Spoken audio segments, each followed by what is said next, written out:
आपल्या मुलामुलींसाठी आपण अनुरूप स्थळे शोधताय? आता आपला शोध येथे येऊन संपतो. आता आपली चिंता संपलेली आहे. आपल्या मुलामुलींसाठी अनुरूप जोडीदार शोधण्याचा निवडण्याचं एकमेव केंद्र शादीबंधन वधूवर सूचक केंद्र. या संस्थेमध्ये सर्व समाजातील 70,000 पेक्षा जास्त स्थळे नोंदणी असलेले असे शादीबंधन वधूवर सूचक केंद्र.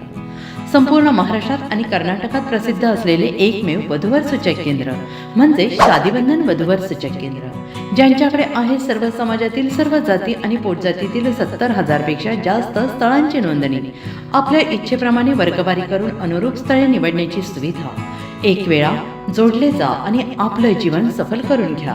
हजारोंनी याचा लाभ घेतला आहे. आपणही आपल्या मुलामुलींसाठी, विधूर, विधवा, वयस्करांसाठी योग्य स्थळांची निवड करा. एक सुवर्ण संधी घेऊन येत शादीबंधन. आजच संपर्क करा. शादीबंधन वधूवर सूचक केंद्र, लोकसंदेश न्यूज ऑफिस समोर, महाराष्ट्र स्क्रॅप जवळ, 100 फुटी रोड, सांगली.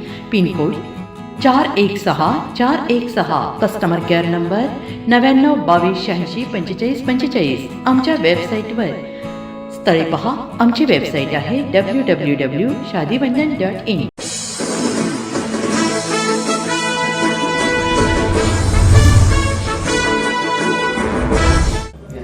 नमस्कार, लोकसंदेश न्यूज चॅनलमध्ये आपलं स्वागत आहे. पाहूयात आजची विशेष बातमी. सांगली, कोल्हापूर व सातारा कार्यक्षेत्रातील 3 आसनी रिक्षा परवान्यावर तिन्ही जिल्हा कार्यक्षेत्राची नोंद पूर्ववत कायम ठेवावी. पृथ्वीराज बाबा पाटील यांची परिवहन मंत्र्यांकडे निवेदनाद्वारे आग्रही मागणी.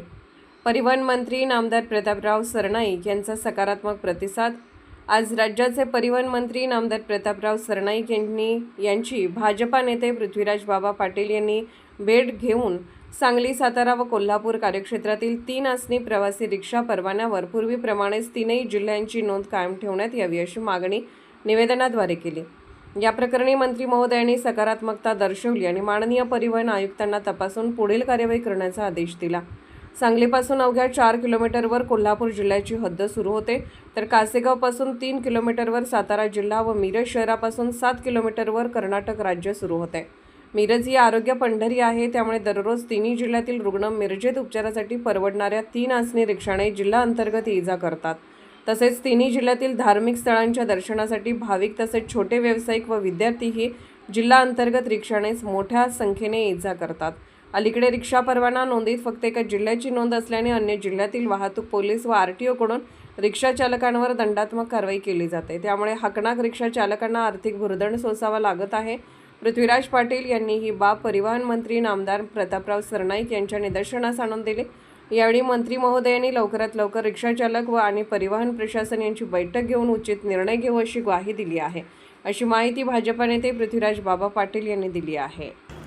अशाच विशेष घडामोडींसाठी आमच्या YouTube चॅनलला सबस्क्राईब करा, फेसबुक पेजला लाईक करा आणि इन्स्टाला फॉलो करा.